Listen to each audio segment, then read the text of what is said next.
시청자 여러분 반갑습니다. JTBC 뉴스룸을 시작합니다. 회담 전 돌발 변수가 있었지만 이재명 대통령은 극적 반전을 이끌었습니다. 예정보다 길었던 140분 회담 뒤엔 안미 경중에서 벗어나겠다고 밝혔습니다. 안보를 위해선 미국, 경제를 위해선 중국이라는 무조건적 균형론에서 탈피하겠다는 의미입니다. 홀대론이 또 등장했습니다. 영빈관인 블레어 하우스를 제공받지 못했다는 주장, 팩트체크합니다. 미 국무부가 JTBC에 공식 답변을 보내왔습니다. 권성동 국민의힘 의원이 내일 피의자로 특검에 소환됩니다. 권 의원의 자녀가 정체불명의 자금으로 강남 아파트를 공동 매입한 정황을 단독 보도합니다. 첫 한미 정상회담을 계기로 우리 정부의 외교 방향은 큰 전환점을 맞았습니다. 반미 친중이라는 일각의 우려를 잠재웠습니다. 회담 직전 돌발 변수가 있었지만 두 정상이 마주하면서부터 걱정은 기우였음이 확인됐습니다. 이재명 대통령은 한반도 평화를 주제로 물꼬를 텄고 트럼프 대통령은 10월 경주에서 열리는 에이펙 정상회의에 참석하고 싶다고 화답했습니다. 첫 소식 유선희 기자입니다. 한미 정상회담은 시작부터 극적이었습니다. 도널드 트럼프 미국 대통령은 회담 직전 숙청, 혁명과 같은 거친 표현으로 한국의 특검 수사를 겨냥한 발언을 트루스 소셜에 올렸습니다. 행정명령 서명식이 길어져 회담 시작도 30분 늦춰졌습니다. 트럼프 대통령이 상대 정상을 공개적으로 윽박지르고 일부 사실과 다른 주장을 늘어놓으며 압박한 전례가 적지 않았기 때문에 회담장엔 긴장감이 감돌았습니다. 그러나 반전이 일어났습니다. 트럼프 대통령은 회담장 문 앞으로 나와 이재명 대통령을 맞았고 첫 발언에선 이 대통령의 당선을 다시 한번 축하한다고 했습니다. It's a great honor to be with you and congratulations on your election. 이 대통령은 트럼프 대통령과 정상회담을 했던 김정은 북한 국무위원장 얘기를 꺼냈고 여기서 첫 번째 웃음이 터졌습니다. 김정은과도 만나시고 북한에 트럼프 월드도 하나 지어서 거기서 저도 골프도 칠 수 있게 해주시고 이때부터 회담장엔 훈풍이 불었습니다. 트럼프 대통령은 오는 10월 경주에서 열리는 아시아태평양 경제협력체 에이펙 정상회의에도 참석할 수 있다고 했습니다. Summit in South Korea? Yes, South Yeah, I'd Korea love in to. November. I'd love to. I think I'm going for a trade meeting to South Korea pretty soon. You're hosting a trade meeting. 강유정 대통령실 대변인은 정상의 일정인 만큼 변수를 배제할 수 없지만 트럼프 대통령이 에이펙 참석에 대해 거의 확답을 준 것이라고 했습니다. 트럼프 대통령은 회담을 마친 뒤 이 대통령에게 나는 언제나 당신과 함께 있다는 자필 메시지를 적어 건넸습니다. 돌발 변수 속에 시작됐지만 극적인 분위기 반전 속에 첫 번째 한미 정상회담이 성공적으로 마무리가 되면서 이재명 대통령이 취임 때부터 강조해온 국익 중심 실용외교를 본 궤도에 올려놓았다는 평가가 나옵니다. 워싱턴에서 JTBC 유선입니다. 이재명 대통령은 한미 정상회담이 끝난 뒤 보다 구체적인 외교의 방향을 제시했습니다. 안보는 미국, 경제는 중국이라는 안미 경중에서 벗어나겠다는 뜻을 분명히 밝혔습니다. 윤세민아 기자입니다. 트럼프 대통령과 처음 마주 앉은 이재명 대통령은 한미 동맹으로 대화를 시작했습니다. 든든한 한미 동맹을 기반으로 대한민국이 성장 발전해왔고 미래형으로 발전시켰으면 좋겠습니다. 같은 날 오후 미 전략국제문제연구소 연설에선 협력관계의 균형추를 미국 쪽으로 한 발짝 더 옮겨놓았습니다. 안보는 미국, 경제는 중국과 협력한다는 안미 경중은 과거에나 가능했다는 말로 앞으로는 안보와 경제 모두 미국과의 협력을 우선시할 거란 점을 명확히 한 겁니다. 이제는 이제 미국의 이런 기본적인 정책에서 어긋나게 행동하거나 판단할 수 없는 상태입니다. 중국에 대해선 불가피한 관계를 관리하는 수준이라고만 했는데 이재명 정부의 새 대중 노선을 제시한 것이란 분석도 나옵니다. 지리적으로 매우 가깝기 때문에 거기서 생겨나는 불가피한 관계를 잘 관리하는 수준? 그런 수준으로 우리가 유지하고 있는 것이지. 그동안 일각에서 더 씌운 친중 이미지를 벗었다는 평가도 나왔습니다. 이 대통령은 북한 문제에 있어서도 트럼프 대통령이 적극 나서달라고 독려했습니다. 트럼프 대통령이 평화를 만들면 자신은 보조를 맞춰 지원하겠다며 지난 문재인 정부의 운전자론과는 다른 역할을 제시했습니다. 대통령께서 피스메이커를 하시면 저는 페이스메이커로 열심히 지원하겠습니다. 김정은 북한 국무위원장을 만나라는 제안은 즉각 호의적인 반응이 돌아왔습니다. In the various leaders that I've dealt with, they were not approaching it properly, in my opinion, having to do with North Korea. But I think your approach is a much better one.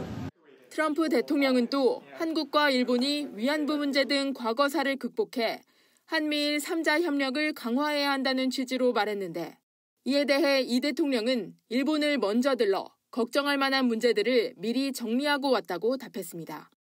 JTBC 윤세민입니다. 회담 직전엔 한국에 숙청 또는 혁명이 있는 것 같다는 글을 올렸던 트럼프 대통령이 회담이 끝날 땐 이재명 대통령은 위대한 지도자라는 자필 메시지를 전달했습니다. 반전에 반전을 거듭한 회담의 이면엔 트럼프에 대한 치밀한 준비가 있었습니다. 워싱턴 정강현 특파원입니다. 한미 정상회담을 3시간 앞둔 시각, 트럼프 대통령이 폭탄 발언을 SNS에 올렸습니다. 한국에 숙청 또는 혁명이 있는 것으로 보인다는 글이었습니다. 곧바로 윤석열 전 대통령을 둘러싼 각종 특검 수사를 겨냥했다는 해석이 퍼졌습니다. 이어 회담 시간도 30분 미뤄지면서 결렬 위기란 우려까지 나왔습니다. 하지만 막상 회담이 시작되자 분위기가 급반전됐습니다. We're going to have a good meeting. We're going to have a great meeting. 트럼프 대통령은 자신이 올린 글이 오해였다며 논란을 종결지었습니다. I am sure it's a misunderstanding, but you know there is a rumor going around about it. 트럼프 대통령은 이 대통령에게 농담을 건네가며 유화적인 분위기를 주도했습니다. If you want to go together, we can share a plane. We'll save energy. We'll save. 회담 말미엔 이 대통령은 위대한 지도자라는 자필 메시지도 전달했습니다. 이런 반전에는 트럼프 맞춤형 대응 전략이 주요했다는 평가가 나옵니다. 이 대통령은 트럼프의 마가 구호를 인용해가며 리더십을 추켜 세웠고 미국이 다시 위대하게 변하고 있는 것 같고 그게 다우존스 지수에서도 그게 나타나는 것 같습니다. 북한 김정은 위원장과 골프 등 주요 관심사를 집중 공략했습니다.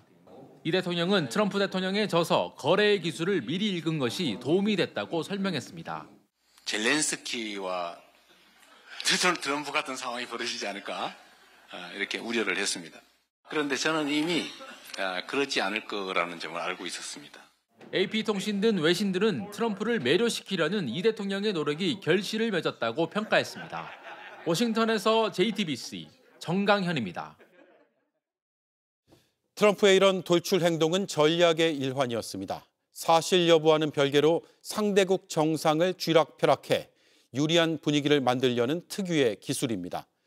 다른 정상들에게도 썼던 방식입니다. 백민경 기자입니다. 트럼프 대통령은 정상회담 시작도 전에 한국에선 사업을 할 수 없겠다며 선을 그었습니다.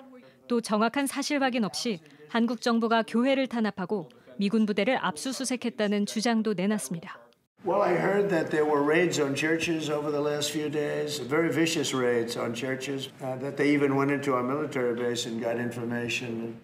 사실 여부와 상관없이 상대방을 깎아내리는 트럼프식 기선제압입니다. 지난 2월 정상회담에서 젤렌스키 우크라이나 대통령을 당신은 아무 카드도 없다며 몰아붙인 것과 유사합니다. 자신을 협상의 달인이라며 해결사를 자처한 건 역시 트럼프식 거래의 기술입니다. 트럼프는 자신이 여동생인 김여정 부부장을 제외한 누구보다도 북한 김정은 국무위원장을 잘 안다며 회담을 주선하겠다고 말했습니다. 자신만이 우리나라의 핵심 과제인 비핵화를 실현할 수 있다는 주장입니다. 정상회담 자체를 강력한 이벤트로 만든 건 역시 그동안 자주 활용해온 전략 중 하나입니다. 트럼프는 이번 회담에서 마스가와 경주 에이펙 등을 직접 언급하며 한미 밀착을 과시했는데 이는 중국 견제의 일환이라는 분석이 나옵니다. 돌발적인 주한미군 부지의 소유 주장 역시 이런 효과를 노렸을 수 있습니다. Contribution made by South Korea, but I would like to see if we could get rid of the lease and get ownership of the land where we have a massive military base. 이번 회담 과정 전체가 기습적인 메시지로 긴장도를 높이고 이를 해소하며 극적인 효과를 내는 트럼프 특유의 전술이란 해석이 나옵니다. JTBC 백민경입니다. 네, 회담 직전의 돌발 상황은 결국 이재명 대통령이 풀었습니다. 최근의 한국의 상황, 특검의 수사 대상을 설명해 주자 트럼프 대통령은 오해였다고 답했습니다. 물밑에선 2주 전부터 가동된 비서실장 핫라인을 통해 일종의 팩트체크가 이뤄졌습니다. 유정화 기자입니다. 회담 3시간 전 자신이 올린 숙청 혹은 혁명 글에 대한 질문을 받은 트럼프 대통령. 즉답 대신 이재명 대통령에게 발언권을 넘깁니다. We'll talk about that later. I could ask you now if you want. Mr. President, what conversation? Wait a minute, if you'd like. Because it didn't sound to me like South Korea. 이 대통령은 직접 특검 수사에 대해 해명에 나섰습니다. 지금 대한민국은 아시는 것처럼 친위 쿠데타로 인한 혼란이 이제 극복된 지 얼마 안 된 상태고 미군을 직접 수사한 게 아니고 그 부대 안에 있는 한국군의 통제 시스템이 어떻게 작동했나를 확인. 통역의 설명을 유심히 듣던 트럼프 대통령이 오해라 확신한다고 화답하며 분위기는 한결 부드러워졌습니다. 빠르게 오해가 풀릴 수 있었던 건 우리 측 강훈식 비서실장과 미국의 수지 와일스 비서실장이 2주 전부터 핫라인을 구축해 상호 관심사와 협상 목표를 공유해 오던 게 주요했다는 평가입니다. 마치 폭탄 같았던 트럼프의 메시지 게시 1시간 뒤, 두 대통령 비서실장이 40분간 물밑 대화를 나눈 겁니다. 트럼프 대통령의 트루스 소셜 메시지와 관련해서 한국 정치 상황에 대한 오해를 불식시킬 수 있도록 말씀드렸고 정확한 사실관계를 다시 보고해 달라고 이러한 정면 돌파식 협상 전략으로 오히려 회담의 극적 효과가 커졌다는 목소리가 나왔습니다. 다만 트럼프 대통령의 메시지에 극우 유튜브 세력이 영향을 미친 정황에 대해선 따져봐야 한다는 지적이 나옵니다. JTBC 유정화입니다. 워싱턴 현지에서 회담을 주재한 대통령실 출입기자를 연결해 보겠습니다. 최규진 기자, 트럼프 대통령이 회담 직전에 소셜미디어에 메시지를 올렸습니다. 이 때문에 현장에서는 많이 긴장을 했다고요? 그렇습니다. 트럼프 대통령이 회담 2시간 반 전에 소셜트루스에 글을 올리면서 현장 분위기 급속도로 위축됐습니다. 가짜뉴스가 아닌지 또 이런 글을 올리는 의도가 무엇인지 진위를 파악하기 위해서 그야말로 분주한 상황이었는데요. 하지만 실제 회담에 들어가자 두 정상이 화기애애하게 대화가 진행됐고 그제서야 이곳 현장에서도 안도의 한숨이 곳곳에서 들리기 시작했습니다. 예, 실제로 회담 보니까 여러 차례 웃음이 나왔고 또 기자들 질문도 끊이지 않았더라고요. 맞습니다. 당초 공개된 회담은 원래 30분 정도 예정됐었습니다. 실제로는 1시간 정도 진행이 됐는데 예정보다 2배 가까이 길어진 겁니다. 이때 이 대통령은 골프나 대북 관계에 대해서 트럼프 대통령의 역할을 해달라라고 할 때 참석자들 사이에서는 웃음이 터지기도 했습니다. 특히 기자들 질문에도 트럼프 대통령이 매우 호의적으로 답변을 했는데 경주 에이펙 참석이나 주한미군 문제 등등의 답변이 이 과정에서 나왔습니다. 외국 정상과의 만남에서도 그동안 국내 문제에 치중한 답변이 나왔던 사례와는 대조되는 모습이었다는 평가가 나옵니다. 예. 그리고 이어진 비공개 회담에서는 이재명 대통령과 트럼프 대통령이 정치 테러 경험을 공유했죠. 맞습니다. 오찬을 겸한 비공개 정상회담에서였는데요. 이 대통령이 정치 테러를 겪었던 경험을 얘기하면서 두 정상이 공감대를 나타냈다고 합니다. 또 트럼프 대통령이 한국 여성 골퍼들의 실력이 세계적인 수준급이다라는 데 얘기를 했고 오찬에서 트럼프 대통령이 직접 캘리그라피가 쓰인 메뉴에 사인을 해주기도 했다고 합니다. 북한 문제에 대해선 한국의 많은 지도자들을 상대했는데 이 대통령이 접근법이 훨씬 낫다라고 평가했다고 강유정 대변인이 전했습니다. 강 대변인의 발언을 직접 준비했습니다. 예. 당신은 위대한 사람이고 위대한 지도자다. 한국은 당신과 함께 더 높은 곳에서 놀라운 미래를 갖게 될 것이다. 난 언제나 당신과 함께 있다. 라는 메시지를 직접 써서 이 대통령에게 전달하기도 했습니다. 트럼프 대통령은 회담을 마칠 때에는 대단한 진전이다, 대단한 사람들, 대단한 협상이었다면서 아쉬움을 표하면서 인사를 했다고도 했습니다. 예. 주한미군 역할 조정이나 농산물 추가 개방 같은 까다로운 의제는 다뤄지지 않았습니다. 대통령실은 어떻게 설명합니까? 일단 강유정 대변인은 공동 합의문이 없었던 데에 대해서도 공동 합의문이 필요 없을 정도로 잘된 회담이었다라고 평가했습니다. 관련해서 위성락 국가안보실장의 설명을 직접 준비했습니다. 전체적으로 한미동맹의 발전, 통상안보 합의에 대한 기대감과 확신이 재확인되었습니다. 제가 들게 된 생각은 이 세 분야 모두에서 소기의 성과를 거두었다는 것입니다. 그러니까 대통령실이 당초에 내세웠던 세 가지 목표, 그러니까 경제 통상 안정화, 동맹 현대화, 새로운 분야의 협력 개척 모두 소기의 성과를 거뒀다는 게 대통령실의 설명입니다. 네, 잘 들었습니다. 지금까지 백악관 앞에서 최규진 기자였습니다. 기분파 트럼프 대통령을 공략하기 위해 우리 정부는 선물에도 공을 들였습니다. 마스가 프로젝트를 상징하는 거북선 모형, 골프 애호가임을 감안한 특별한 퍼터를 준비했습니다. 이재명 대통령의 팬에도 관심을 보이자 즉석 선물로 건넸습니다. 김필중 기자입니다. 골프채에 트럼프 대통령 이름이 새겨져 있습니다. 이재명 대통령이 골프를 좋아하는 트럼프 대통령을 위해 준비한 세상에 단 하나뿐인 퍼터입니다. 트럼프 대통령의 신장 등 체형과 취향을 고려해 맞춤 제작했습니다. 골프 퍼터는 한국 브랜드로 트럼프 대통령이 일자형 퍼터를 쓴다는 정보를 바탕으로 일자형으로 만들었습니다. 황금색 거북선 모형도 눈에 띕니다. 우리 기계조립 명장이 조립한 약 30cm짜리 거북선 모형입니다. JTBC가 보도한 거북선 프로젝트의 일환으로 미국이 관심 가지고 있는 한국 조선업의 우수성을 알리기 위한 선물입니다. 이외에도 트럼프 대통령의 슬로건 메이크 아메리카 그레이트 어게인이 적힌 카우보이 모자도 만들어 갔습니다. 트럼프는 마가 모자를 자주 쓰는데요. 카우보이 모자는 없다는 점에 착안해서 전체 제작 기간은 2주, 자수만 넣는데 나흘이 걸렸다고 합니다. 즉석 선물도 더해졌습니다. 이 대통령의 서명용 펜입니다. 트럼프 대통령이 펜에 거듭 관심을 보이자 이 대통령이 영광이라며 건넨 겁니다. 이 대통령은 선물로 트럼프 대통령 피습 사진이 실린 책을 꼽아 받았습니다. 이 대통령은 트럼프 대통령에게 우리 둘은 비슷한 배경을 가지고 있다면서 과거 암살 위협으로 인해 목숨을 잃을 뻔했던 상황을 언급했습니다. 이에 대해 트럼프 대통령은 깊이 공감하면서 상세한 이야기를 나누었습니다. 지난해 1월 이 대통령의 흉기 피습 사건을 설명하며 트럼프 대통령과 공감대 형성에도 도움이 됐을 걸로 보입니다. 트럼프 대통령은 우리 측 참석자들에게도 사인한 모자나 골프공 등을 선물했습니다. JTBC 김필준입니다.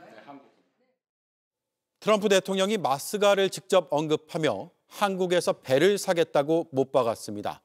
HD 현대와 삼성중공업 등 우리 기업이 발빠르게 뛰어들었습니다.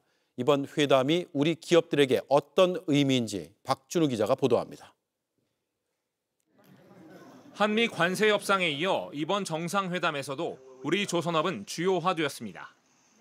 취임 직후부터 한국 건조 기술을 칭찬해온 트럼프 대통령은 직접 선박 구매 의사까지 밝혔습니다. But we're going to be buying ships from South Korea, but we're also going to have them make ships here with our people, using our people, and we're going to go back into the shipbuilding business again. 이재명 대통령도 화답했습니다. 말씀하신 조선 분야뿐만이 아니라 제조 분야에서 르네상스가 이루어지고 있고 그 과정에서 대한민국도 함께하게 되기를 기대합니다. 중국에 맞서 미군 해군력을 보강해야 하는 트럼프 대통령 역시 우리가 제안한 마스가 프로젝트에 사활을 걸고 있다는 점을 재확인한 셈입니다. Sure, we're going to do that. Yeah. I think we're going to do that very strongly. We're going to have a big, within a period of, it takes a while. That's a hard one to start. 국내 대형 조선사들도 발빠르게 나섰습니다.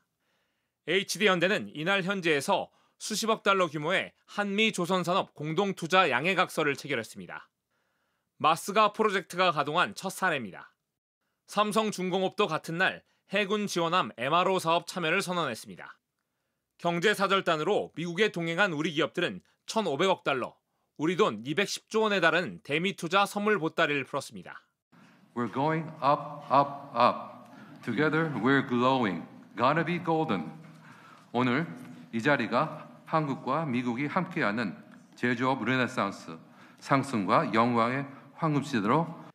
현대차 그룹은 회담 직후 기존 210억 달러였던 대미 투자 규모를 50억 달러 더 늘리기로 했고, 대한항공은 미국 보잉 항공기 구매 등에 500억 달러를 추가 투자하겠다고 밝혔습니다. 이재용 삼성전자 회장은 젠슨 황 엔비디아 CEO와 서로 끌어안는 모습이 포착돼 눈길 끌었습니다. 한미 경제인들은 조선을 비롯해 원자력과 항공, LNG 등 주요 분야에서 모두 11건의 계약과 양해각서를 맺었습니다. JTBC 박준호입니다.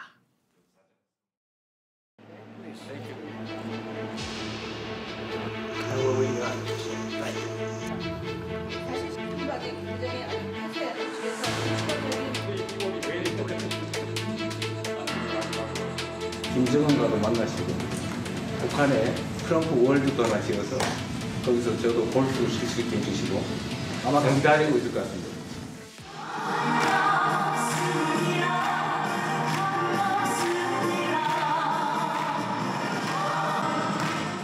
Kim Jong-un and I had a very good relationship, as you remember.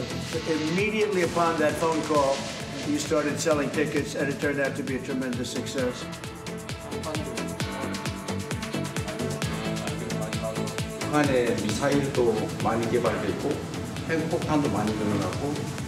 They would not have done that if I were president. 실제로 이 문제를 풀 수 있는 유일한 인물이 트럼프 대통령이십니다. 대통령께서 피스 메이커를 하시면 저는 페이스 메이커로 열심히 지원하겠습니다. It sort of meant jokingly, but if you want, you can. 대통령하고 같이 가면 되겠습니다.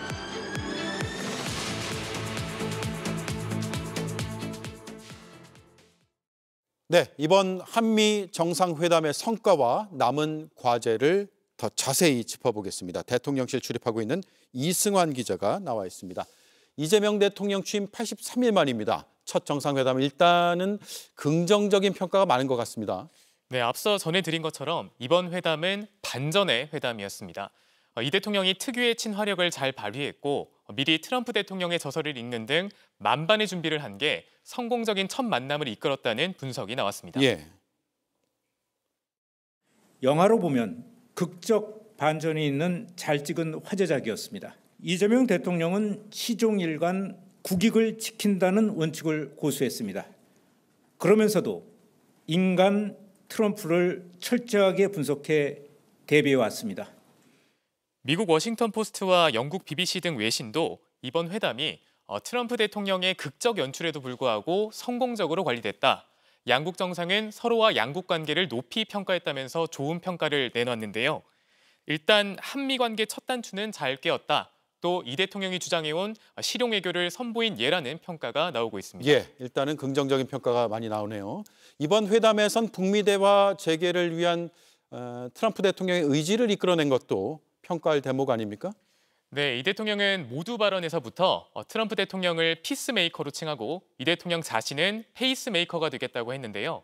북미 대화 경험을 늘상 자랑해온 트럼프 대통령이 여기에 반응하면서 올해 김정은 국무위원장을 만나고 싶다고 했습니다.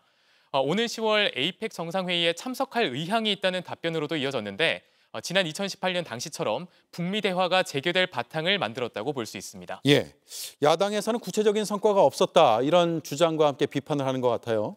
네, 이번 한미 정상회담의 결과가 공동 합의문 형태로 발표되지 않았다는 점에서 그런 비판이 나오는데요. 예. 관세 협상의 후속 논의나 주한미군의 전략적 유연성 등에 대한 논의도 없었습니다.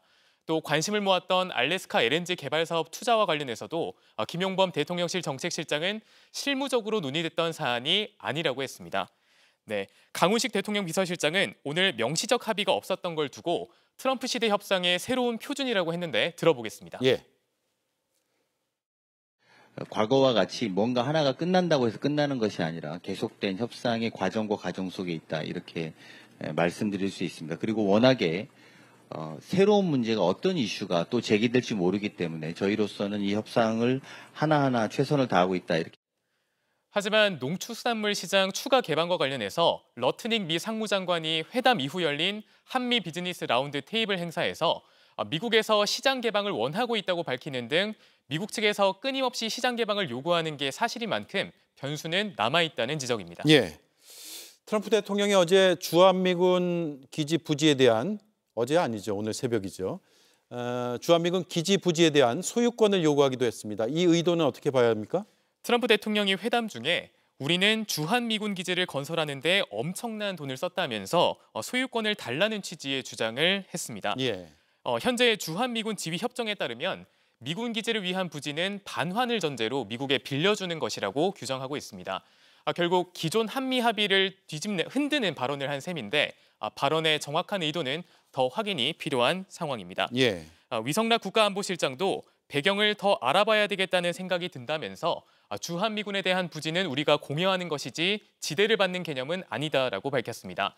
다만 트럼프 대통령이 팔레스타인 가자지구 소유 의지를 드러내는 등 미국 영토와 세력권을 확장하려는 의도를 드러내온 만큼 그 연장선상에 있는 발언이란 해석도 나오는 상황입니다. 네, 잘 들었습니다. 지금까지 대통령실 출입하는 이승환 기자였습니다. 네, 첫 한미 정상회담을 두고 홀대론이 퍼졌습니다.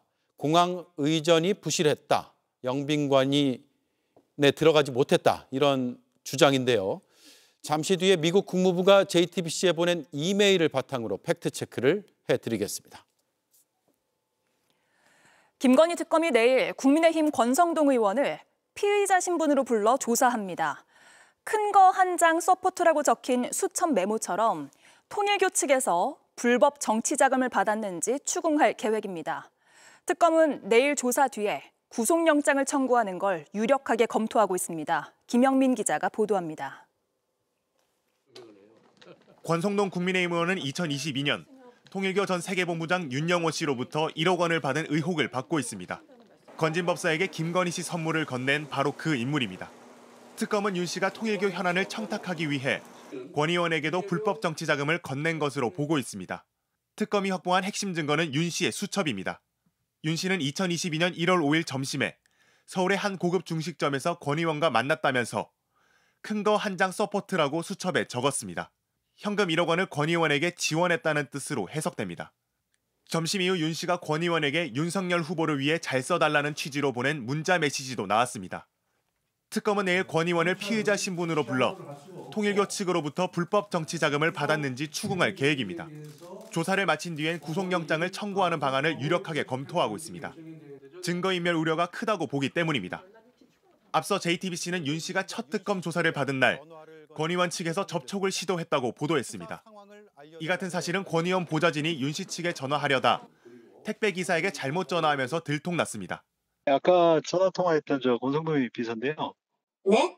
권성동 의원님 비서인데요. 아, 예, 보좌관님. 네. 저기 조사받고 나오신 의원님이 좀 통화 좀 하셨으면 하시는데요. 저고요? 아니, 윤 본부장님하고. 권 의원은 내일로 특검 조사 일정이 잡히자마자 소셜미디어를 통해 출석하겠다는 입장을 밝혔습니다. 증거인멸 우려가 큰 상황에서 특검 조사에 적극 협조하는 모습을 보이며 구속만큼은 피하려는 의도로 해석됩니다.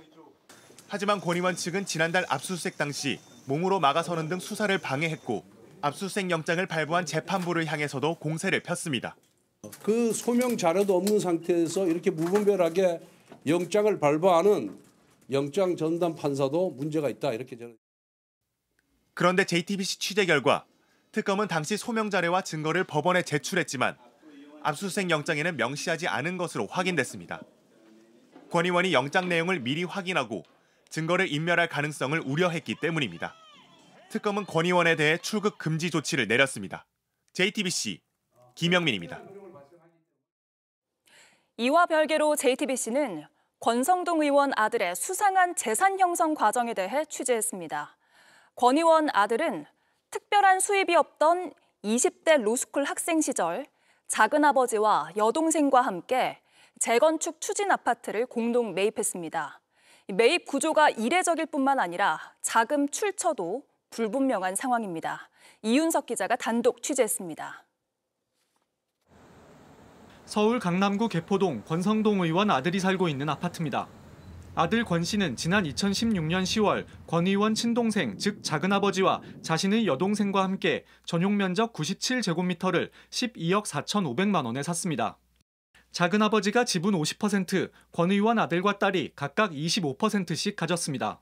세입자 전세금이 6억 5천만 원이었기 때문에 차액 약 6억 원을 3명이 지분에 따라 분담했습니다. 권 씨는 약 1억 5천만 원을 내야 했습니다. 2016년 권 의원 재산 내역을 보면 당시 대학원생이던 권 씨는 현금 약 7천만 원을 보유했습니다. 그런데 다음 해 공개된 자료에선 권 씨 보유 현금이 오히려 늘어납니다. 취업 전이라 수입이 없었을 때인데 증여나 대출 기록은 없습니다.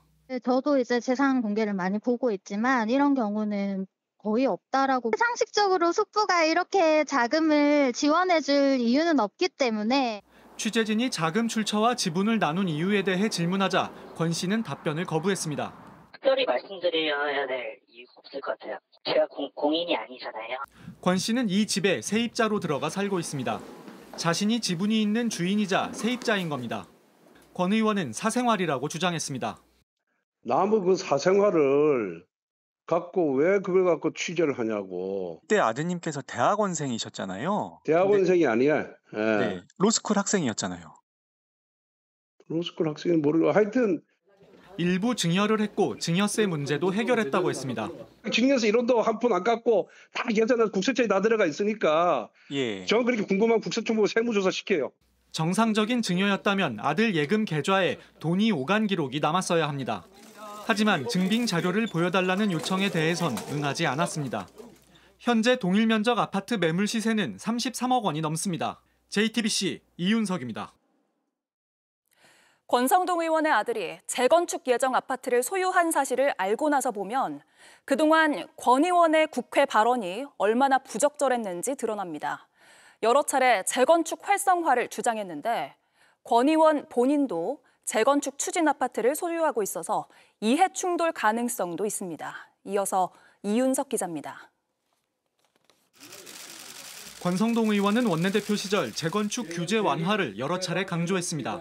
건설 경기 회복의 핵심은 뭐니 해도 재건축과 재개발입니다. 용적률 상한 규제를 완화해서 재건축 재개발의 사업성을 확대하는 법. 더불어민주당이 경제 회복의 진심이라면 재건축 촉진법 제정 신속 처리에 합의하라고 촉구하기도 했습니다.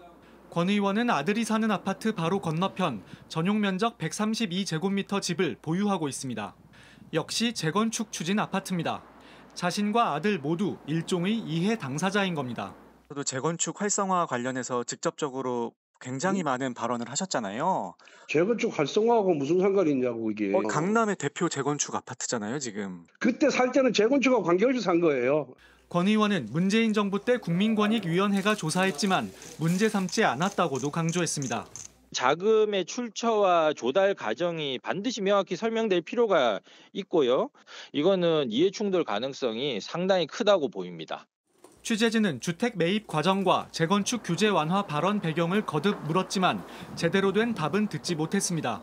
그건 본인 아니면 볼 수 없는 거 아시잖아요. 됐어요. 내가 왜 기자한테 그런 것까지 다 일일이 다 알려바쳐야 되냐고. 쓰고 싶은 대로 쓰라니까. JTBC 이윤석입니다. 지난해 JTBC는 김건희 씨가 세계문화유산인 종묘에서 사적인 모임을 가졌다고 보도해드렸습니다. 당시 상황을 추가로 확인했습니다. 일반 공개가 안 되는 전각에 김 씨 일행을 위한 냉장고까지 설치가 됐고 종묘 안까지 차를 타고 들어가기도 했습니다. CCTV를 꺼두고 황후놀이를 했다는 비판이 나옵니다. 한민정 기자의 단독 보도입니다. 당일날 알았습니다. 예산이 무슨다는 거는 당일날. 어떤 내용인지는 저희도 몰랐죠. 외국 사람 두 분하고 통역하시는 분하고 4명이서 이렇게 같이 다니시는 걸. 지난해 JTBC 보도로 드러난 김건희 종묘 차담회. 세계문화유산 관리를 위해 관람을 제한하는 휴관일을 틈타 사적 사용을 한 게 논란이 됐습니다. 김성회 더불어민주당 의원이 입수한 당시 기록을 더 살펴봤습니다. 차담의 하루 전인 지난해 9월 2일 작업일지입니다. 종묘관리소 직원들은 김 씨 일행이 찾을 망묘로의 거미줄을 제거하는 등 대청소에 나섰습니다. 전각에는 냉장고까지 설치했습니다. 차담의 당일 김 씨 일행은 소방차 등 필수 차량만 드나들 수 있는 소방문을 통해 차를 타고 종묘 안까지 들어갔습니다. 차담했던 장소는 이 망묘류는 일반인에게 공개되지 않은 장소고요. 지금 이렇게 동선을 왔다 갔다 했다는 것은 이것도 아주 심히 우려되는 아주 부적절한 사례입니다. 차담회가 진행된 오후 2시 50분부터 4시 20분까지는 내부 카메라 화면 녹화도 일시 중단됐습니다. 종묘라는 세계적 문화유산 보호의 의무를 유산청이 등한시한 채 권력자 김건희 한 사람의 비위를 맞추기 위해서 진행됐던 위법적이고 비상식적인 그런 사건이라고 생각합니다. 오늘 국회 예결위 전체회의에 참석한 허민 국가유산청장은 부적절한 사적 이용이 있었다면 감사 청구와 고발 조치 등을 하겠다고 했습니다. JTBC 한민정입니다. 내란 특검이 충암고 출신 해경 고위 간부의 집과 사무실 등을 압수수색했습니다. 내란 의혹과 관련해 해경 간부가 수사 대상에 오른 건 처음인데 계엄이 선포되면 합수부에 해경이 자동으로 편제되도록 규정을 바꾼 정황이 포착됐습니다. 또 계엄 사범이 몰릴 걸 대비해서 해경 관서 안에 유치장을 비우라고 지시했다는 의혹도 받고 있습니다. 박병현 기자가 단독 보도합니다. 내란 특검이 압수수색한 대상은 안성식 전 해경 기획조정관 자택과 사무실, 관사 등 3곳입니다. 해경 간부가 내란 의혹과 관련해 수사 대상에 오른 건 처음입니다. JTBC 취재 결과 특검은 안전조정관이 2023년 해경 정보외사국장 시절부터 방첩사와 교류한 정황을 포착하고 수사에 나선 것으로 파악됐습니다. 특검은 방첩사와 해경이 기밀 문건을 주고받으며 계엄 선포 뒤 합동수사본부가 구성될 때 해경이 자동 편제되도록 내부 규정을 바꾼 정황을 포착했습니다. 그동안 해경은 계엄 합수부 구성기관에 포함되지 않았습니다. 하지만 안전조정관 부임 이후 해경 보안과, 정보과 등 해경 소속 22명이 계엄 합수부에 자동 편제되도록 관련 규정이 바뀐 것으로 특검은 의심하고 있습니다. 안전조정관은 지난해 12월 3일 비상계엄 선포 이후 해경 간부회의에서 직원들의 총기 휴대와 합수부 파견 등을 주장한 것으로 알려졌습니다. 계엄 사범들이 몰려올 것을 대비해 해경 관서 안에 있는 유치장을 비우란 지시를 내렸다는 의혹도 제기된 상태입니다. 박지영 내란 특검보는 압수수색과 관련해 비상계엄 선포 직후 해경 간부회의 내용 관련이라며 구체적인 수사 내용은 말씀드리지 못한다고 밝혔습니다. 안전조정관은 윤석열 전 대통령, 여인영 전 방첩사령관과 같은 고등학교인 충암고 출신입니다. 윤석열 정부 시절인 2023년엔 경무관, 지난해엔 치안감 승진 등 2단계 진급을 했습니다. JTBC 박병현입니다. 저희 JTBC는 철인 3종에서 성폭행 사건이 발생했다는 의혹을 취재했습니다. 중학생 대표 선수단 합숙훈련 과정에서 3학년 학생이 2학년 학생을 협박해 수차례 성폭행을 하고 불법 촬영까지 했다는 내용입니다. 제3의 학생이 신고하기 전까지 관리 책임이 있는 감독과 코치들은 이런 사실을 모르고 있었다고 합니다. 먼저 배승주 기자가 단독 보도합니다. 한 여학생이 문 앞에 서서 누군가와 대화를 나눕니다. 올 1월 철인 3종 중학생 대표로 선발돼 동계 합숙훈련에 참가한 중학생 A양입니다. 그런데 갑자기 방으로 끌려 들어갑니다. 상체와 무릎을 굽혀 버텼지만 소용없었습니다. A양은 함께 중학생 대표로 선발된 선배 B군에게 성폭행을 당했다고 했습니다. 선배가 있어서 그냥 평소처럼 대화를 하다가 그냥 갑자기 끌어당기는. 선배의 협박은 자동 녹음된 스마트폰에 그대로 담겼습니다. 오늘도 찾아오면 그래? 어저께 1시까지 기다렸잖아. 중학생이라고는 상상할 수 없는 말까지 했습니다. 뒤질래? 3분 뒤에 너 그냥 말쳐 들어. 306 발동 났어. 가해 선배는 이 장면을 몰래 촬영까지 했다는 게 A양과 동료들의 주장입니다. 심지어 선배는 불법 촬영한 영상을 빌미로 성관계를 요구했다고 했습니다. 마지막에 사진을 뿌려버리겠다라고 협박하면서 그러면 가해 선배는 영상을 다른 선수들과 돌려보는 일까지 저질렀습니다. 같은 자리에 있던 후배 학생 한 명은 이를 견딜 수 없었고 결국 감독에게 신고했습니다. 후배 학생은 용기를 내 문제 영상이 담긴 스마트 기기를 촬영해 증거로 남겼고 이는 사건이 알려진 결정적 계기가 됐습니다. 이게 너무 심한 것 같아서 다른 여자애들도 그럴 것 같아서 선수단은 남녀를 구분해 한 방에 2~3명씩 배정됐습니다. 하지만 남녀가 섞여 같은 층을 사용했습니다. 감독과 코치진 3명도 같은 층을 썼는데 불미스러운 일이 있었는지 전혀 몰랐다는 입장입니다. 밖에서 나는 소리가 전혀 뭐 없고 하니까 취재진은 가해 학생 B군 측 입장을 받기 위해 여러 차례 연락을 시도했지만 답을 들을 수 없었습니다. 대신 스포츠공정위원회에서 가해 학생이 진술한 내용을 확보했습니다. B군은 A양과 1년 전 교제하며 성관계를 맺은 적이 있고 이번에도 적극 거절하지 않아 암묵적 합의라고 판단했다고 진술했습니다. 영상 역시 합의하에 촬영했다고 주장했습니다. 피해 학생 말과는 완전히 다른 진술이었습니다. JTBC 배승주입니다. 5년 전 목숨을 끊었던 고 최숙현 선수도 철인 3종 국가대표였습니다. 당시에도 협회 대처가 문제였는데 이번에도 나아진 게 없었습니다. 사건 조사 과정에서 피해자의 진술을 청취하지 않았고 협회가 나서서 불법 촬영의 결정적인 증거를 지워버렸습니다. 은폐 의혹이 제기되는 이유입니다. 계속해서 배승주 기자입니다. 사건을 인지한 철인 3종 협회는 곧장 조사에 착수했습니다. 가해자로 지목된 B군에겐 입장을 물었습니다. 그런데 정작 피해를 주장한 A양은 분리 조치만 시키고 아무것도 묻지 않았습니다. 여자이고 그거는 그 부분은 만나서 그렇게 내린 결론이 합의된 성관계였습니다. 협회는 소식을 듣고 달려온 A양 아버지에게도 합의된 성관계라고 말했습니다. 이 자리에도 A양을 부르지 않았습니다. 경황이 없던 A양 아버지는 유포가 우려되니 영상물을 삭제하자는 협회 측 말에 선뜻 동의할 수밖에 없었습니다. 찍힌 거 보니까 서로 좋아서 찍은 것 같다 이렇게 먼저 얘기를 해버려서 뒤늦게 가해 선배를 고소했지만 결정적 증거는 사라진 이후였습니다. 휴대전화를 포렌식했지만 영상 복원에 실패했기 때문입니다. 경찰 수사는 7개월째 답보 상태입니다. 협회 측이 스포츠공정위에 제출한 자료도 문제입니다. A양이 방에 끌려 들어가는 장면은 빼고 스스로 들어간 CCTV 영상만 제출한 겁니다. 범죄자 취급하는 것처럼 질문을 던지시더라고요. 너 왜 그 방에 갔냐? 공정위는 수사를 지켜보자 해놓고 피해 학생에게 석 달간 출전 정지 징계를 내렸습니다. 남자 선수들 방에 갔다는 이유였습니다. 가해 선배에 대해선 촬영물 유포만 인정해 1년 6개월 출전 정지시켰습니다.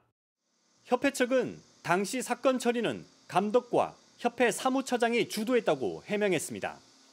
취재진은 두 사람에게 연락을 시도했지만 닿지 않았습니다. 감독 측 변호인은 이번 사건으로 정신적 충격이 크다고 전해왔습니다. 5년 전 철인 3종 최숙현 선수는 폭행과 가혹행위를 호소했지만 협회와 선수단의 외면을 견디다 못해 스스로 목숨을 끊었습니다. 당시에도 협회는 사건 축소를 시도해 논란이 됐고 체육계 전반의 인권 문제로 번졌습니다. 정신병자고 속된 말로 남자 밝힌다 해서고 경찰까지 헷갈리도 만드는 거야. 내일 국회에선 협회를 규탄하는 기자회견이 열립니다. JTBC 배승주입니다. 한국에 숙청 또는 혁명이 일어나고 있다. 트럼프 대통령이 이런 글을 올린 배경에는 한국 극우 세력과 교류하는 미국의 극우 세력들이 있었을 거란 추측이 나오고 있습니다. 정상회담 전부터 소셜미디어를 통해 트럼프 대통령에게 한국 민주주의를 구해달라는 글을 쓰기도 했습니다. 조보경 기자입니다. 트럼프 대통령이 지난 2월 연설 중 소개하며 추켜 세우는 남성, 미국의 동아시아 전문가이자 강경 보수 인사인 고든창 변호사입니다. 한국의 탄핵 반대 세력과 소통하며 부정선거를 주장해왔고 최근 미국 정치 매체 더 힐에 반미 한국 대통령이 워싱턴에 온다는 기고문을 냈습니다. 정상회담을 앞두고선 SNS에 트럼프 대통령님, 이재명에게 한국의 민주주의를 공격하는 행동을 중단해야 한다고 말해주세요라는 글을 올렸습니다. 이런 인사들이 트럼프 대통령에 영향을 미쳤을 가능성이 제기됩니다.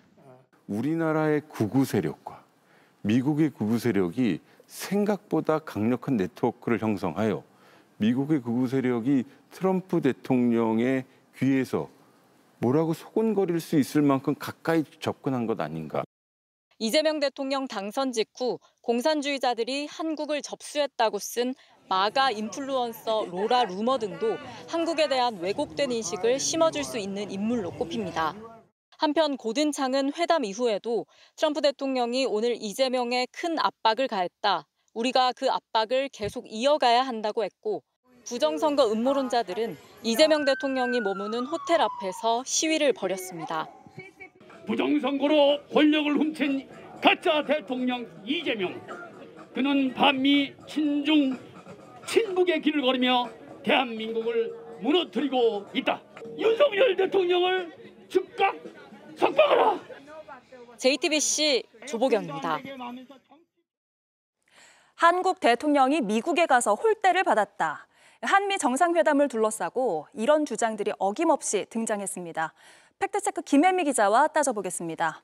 네, 홀대론, 공격을 위한 공격인가요? 아니면 근거가 있는 건가요? 네, 먼저 정치권에서 나온 발언부터 듣고 오시죠. 입국과 숙박, 환송 과정까지 홀대받은 수모 외교라 하겠습니다. 네, 야당이 이 대통령이 홀대받고 있다는 근거로 가장 많이 내세우는 두 가지는 숙소와 공항 의전입니다. 먼저 숙소부터 따져보겠습니다. 미국의 영빈관입니다. 블레어 하우스라고 불리는데요. 미 국무부가 워싱턴을 방문한 외국 정상에게 제공하는 숙소입니다. 이 대통령은 이곳이 공사 중이라서 현재 호텔에 묵고 있습니다. 그러자 일부 언론이 이렇게 미국 영빈관이 공사 중이라는 건 거짓말이다 이렇게 보도를 했고요. 여기저기 인용되면서 가짜 정보가 퍼졌습니다. 민주당이 지금 블레어 하우스가 공사 중이라서 못 들어갔다고 하는데 그거 알고 보니까 공사 중도 아니라고. 아, 그래요? 네, 아니래요. 네, 그래서 미 국무부에 JTBC 팩트체크팀이 직접 문의를 했는데요. 블레어 하우스는 보수 수리 작업으로 8월 휴관이다. 이런 공식 답변이 돌아왔습니다. 또 우리 외교부도 이 미국 측에서 이런 이유로 영빈관을 제공하지 못하는 데 대해 사전 양해를 구해왔다고 밝혔습니다. 네, 그러니까 정치인들도 사실관계를 잘 모르는 상태에서 비판을 한 것 같은데 네. 그럼 공항 의전은 어떻습니까?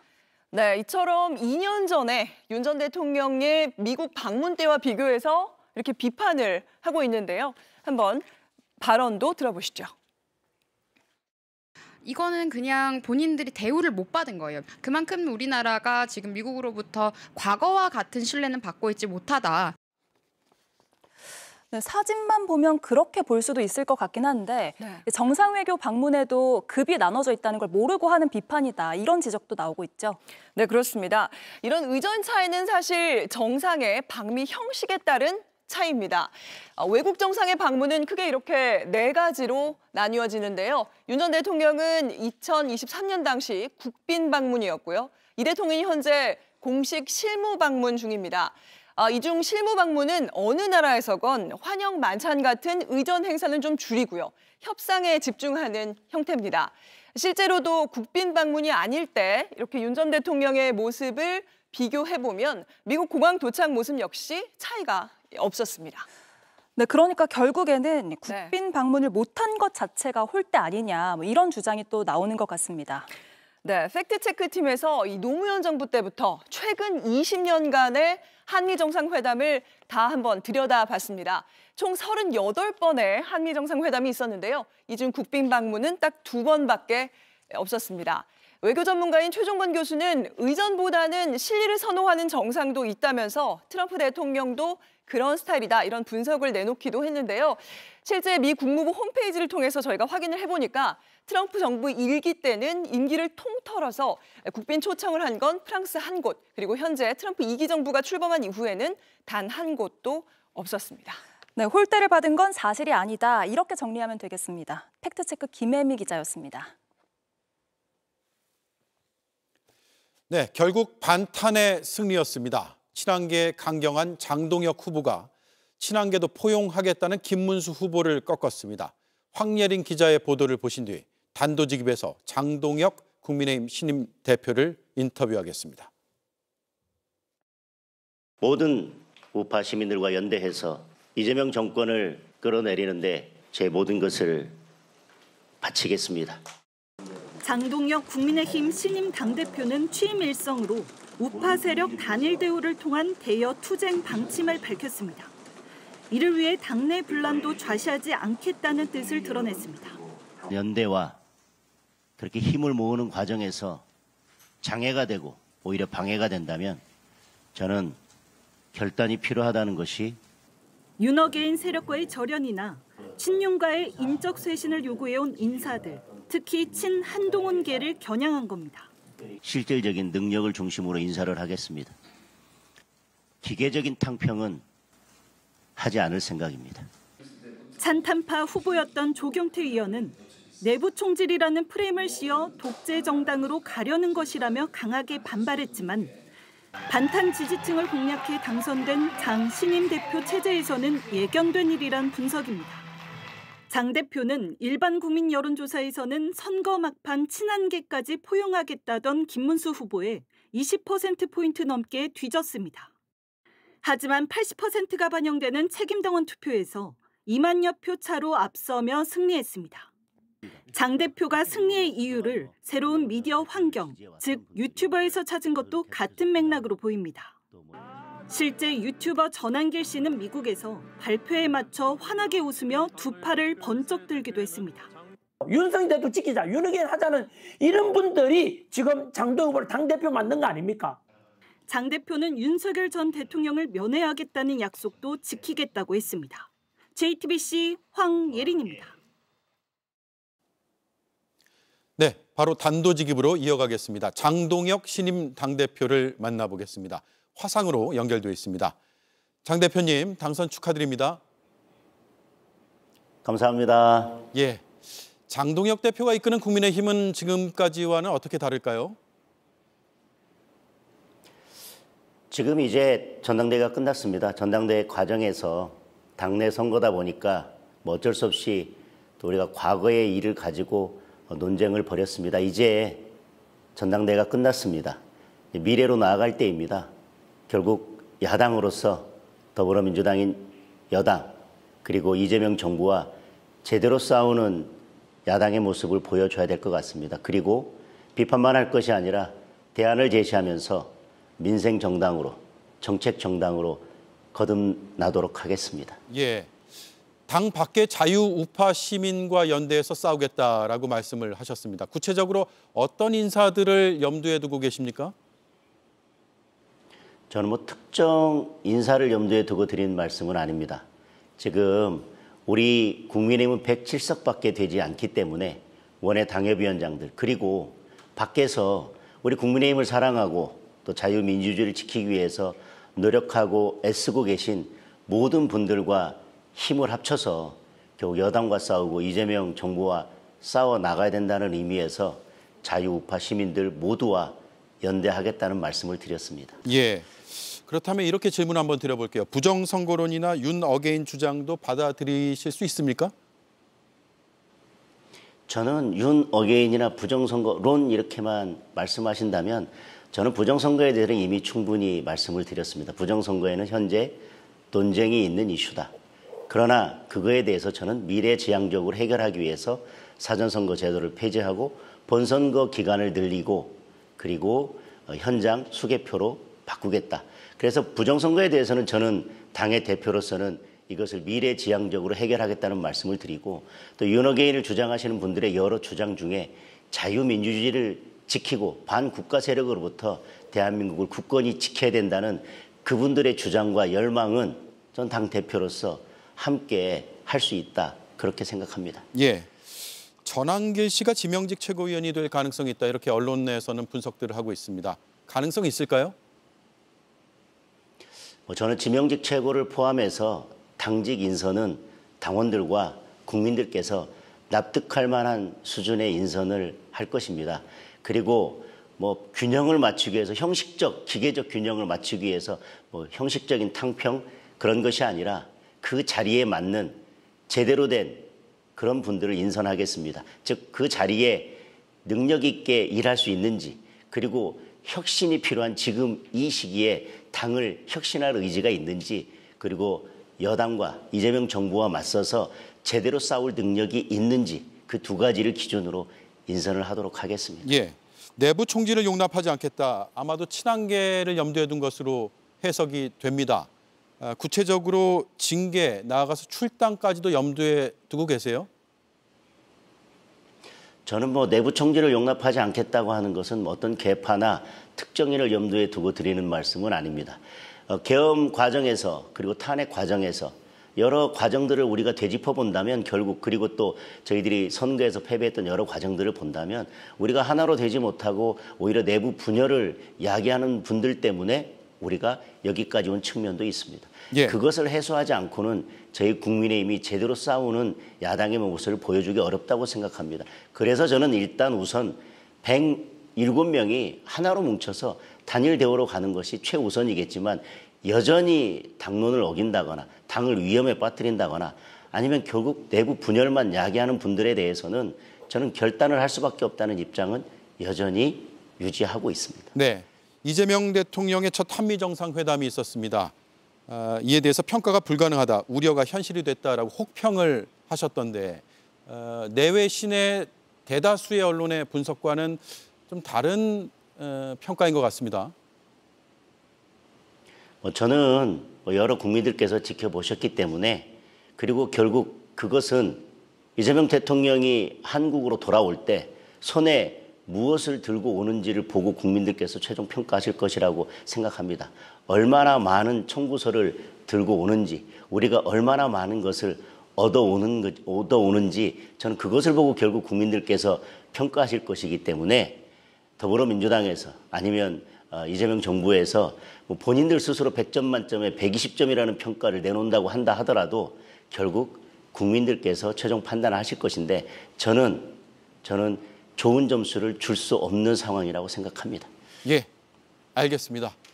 잘 들었고요. 다시 한번 축하드립니다. 앞으로의 행보 잘 지켜보겠습니다. 고맙습니다.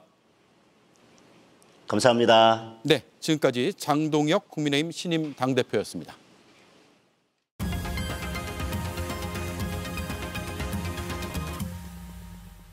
네, 비하인드 뉴스 정치부 이성대 기자가 나와 있습니다. 시작할까요? 네, 첫 번째 이슈 바로 보겠습니다.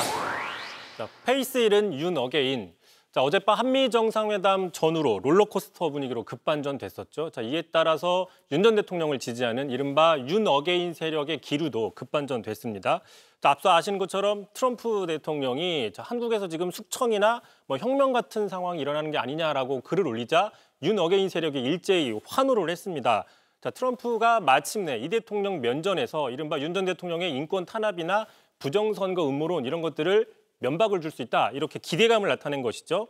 자, 당시 미국의 워싱턴 DC의 공항에서 라이브 방송을 했던 전환길 씨 발언 먼저 들어보겠습니다. 예. 젤렌스키 기억나시죠? 우크라이나 젤렌스키를 앉혀놓고 난 뒤에 너 임마 이렇게 막 꾸짖었지 않습니까? 트럼프의 고유 어떤 방식인데 그렇게 될 가능성이 있다, 우려가 된다. 예, 희망회로라고 하죠.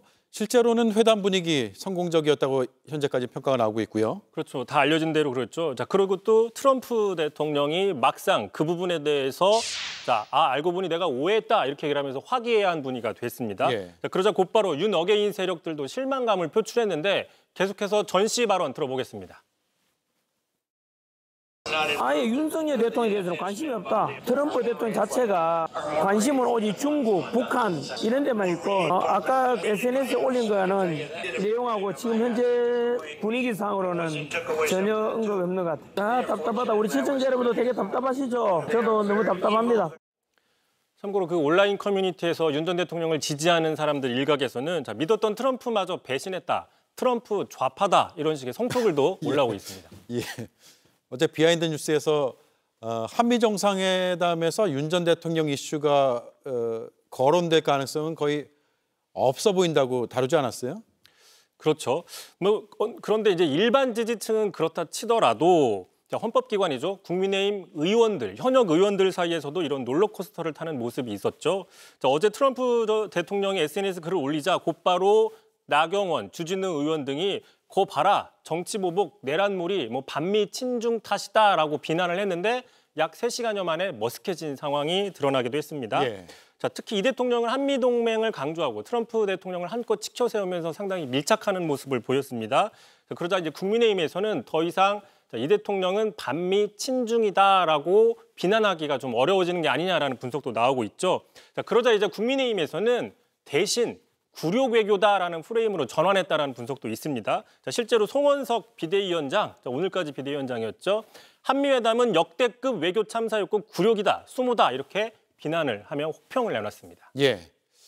자, 많은 전문가 또 국내, 국외 언론들은 그렇지 않은데 국민의힘은 상당히 다른 평가를 앞서 인터뷰에서도 장동혁 대표도 그렇고요. 다른 평가를 내는 것 같습니다. 그렇습니다. 국민의힘만 좀 외교 참사라고 비난하는 모습이죠. 자, 그러자 이제 여당에서는 이런 평가가 또 나왔습니다. 자, 혹시 국민의힘은 처음부터 잘 되지 않기를 바란 게 아니냐 이렇게 얘기를 하고 있고요. 참고로 오죽하면 같은 윤 전 대통령을 지지하는 세력 안에서도 자, 이쯤 됐으면 이제 자성하자라는 목소리도 나오고 있습니다. 직접 들어보시죠. 예. 큰 거 온다 사기치면서 우리 애국 시민들 설레게 만들고 심지어 항공모함을 보내갖고 윤석열 대통령을 구출한다. 정신 나간 소리가 계속 나오고 있어요. 항공모함 무슨 항공모함이야. 미쳤습니까 지금? 트럼프하고 어제 이재명 회담 안 봤어요? 항공모함이 아니라 지금 같이 비행기 타고 중국 간다는 거 아닙니까? 정신 차리세요. 예. 다음 이슈는요? 자, 두 번째 이슈 바로 보겠습니다. 트럼프의 팬심, 역시 한미 정상회담 비하인드인데요. 자, 오늘 트럼프 대통령, 이 대통령에게 즉석에서 그 팬을 받은 게 정상회담의 가장 큰 화제 중에 하나였죠. 자, 그런데 이 트럼프 대통령 알고 보면 팬에 좀 욕심이 많은 걸로 알려져 있습니다. 그 자신의 그 독특한 서명, 유명하죠.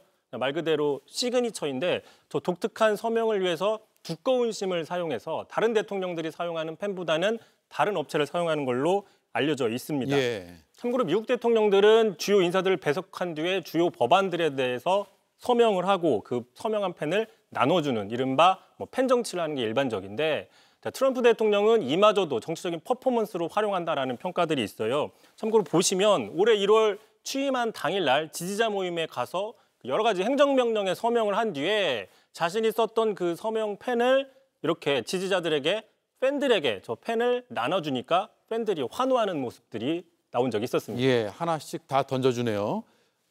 트럼프는 만년필도 정치적으로 활용을 하네요. 그렇습니다. 말 나온 김에 이번에는 직접 이 대통령한테 받았지만 과거에는 자신이 준 적도 있습니다. 예. 2018년이었죠. 자, 첫 번째 임기 때였습니다. 문재인 전 대통령과 뉴욕에서 한미 FTA 공동선언 서명한 뒤에 자신의 펜을 건네줘서 화제가 된 적이 있고요. 참고로 이제 우리 정치권에서는 이 서명펜을 나눠주는 문화가 별로 없다 보니까 그런 이슈는 없지만 서명펜 자체를 소홀했다라는 논란이 나온 적이 있습니다. 역시 2018년 9월이었습니다. 남북 정상회담 이후에 평양 공동선언 당시 문재인 전 대통령이 저렇게 서명을 하는데 흔히 문방구에서 사는 모나지 않은 펜이죠. 네임펜을 그냥 쓰다가 이거는 국격에 좀 맞지 않는다. 의전의 실패다 이런 식의 논란이 나온 적이 있었습니다. 예, 오늘도 몰랐던 뒷이야기를 많이 들었습니다. 비하인드 뉴스 이성대 기자였습니다. 가장 떨릴 때 믿고 내세우는 마무리 투수들은 요즘이 가장 힘들다고 합니다. 폭염에 지치고 시즌 막바지 순위는 아슬아슬하고 불안이 치솟을 수밖에 없겠죠. 누구나 힘겨웠던 8월, 세이브 1위 박영현 선수만큼은 달랐습니다. 전영희 기자가 만나고 왔습니다. 박영현의 높은 직구가 포수 미트에 꽂힙니다. 시속 148km의 공에 타자는 헛스윙. 이때 공의 회전수는 분당 2,500 이상을 찍었습니다. 우리 프로야구 투수 평균인 분당 회전수 2,270을 훌쩍 넘었습니다. 타점이 높은 투구폼까지 더해져 박영현의 공은 타자 입장에선 더 빠르게 느껴집니다. 이제 타자 형들한테 물어보면 이제 잔디 다 갈라져서 간다고 막 그런 얘기를 하더라고요. 그냥 저는 떠오르는 직구라고 하면 좋을 것 같습니다. 박영현은 7월 평균 자책점이 6점대로 흔들렸지만 8월엔 0점대를 찍으며 4번의 세이브 기회를 모두 살렸습니다. 힘들 때마다 꺼낸 건 우상이었던 오승환의 한마디였습니다. 제가 컨디션이 안 좋다고 상대 타자가 컨디션이 좋은 건 아니라고 항상 자신감을 가지고 더 피칭하라 하셔가지고. 한 시즌이 막바지에 온 데다 폭염이 계속되면서 8월 각 팀 마무리 투수들은 쉽게 무너져 내리곤 했습니다. KT 박영현은 자신이 가장 잘하는 것, 직구를 내세워 불안을 떨쳤습니다. 만약 한국 시리즈 마지막 아웃카운트를 앞두고 마운드에 있다면 어떤 공을 택하겠냐는 질문에도 거침이 없습니다.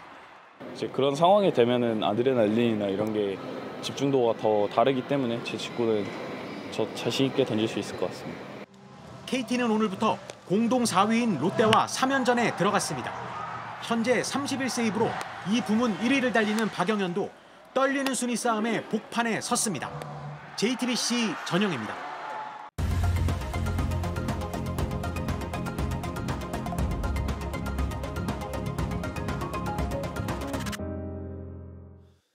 정상 외교 뒤 종종 따라오는 두 프레임이 있습니다. 하나는 홀대론. 외국에 나가 소홀하게 대접받았다고 부각하는 프레임입니다. 주로 의전과 순서, 시간을 소재로 합니다. 그러나 외교에서 프로토콜은 국제적으로 통용되는 규칙과 관례가 존재합니다. 또 하나는 퍼주기론. 외국에 과도하게 양보 또는 지원했다는 프레임입니다. 하지만 상호 호혜가 국제협상의 바탕임은 기본 원칙입니다. 정상적인 외교에서 일방적 손해는 찾아보기 어렵다는 것이 전문가들의 견해입니다.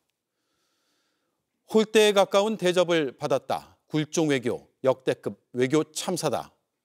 이번에도 등장했습니다.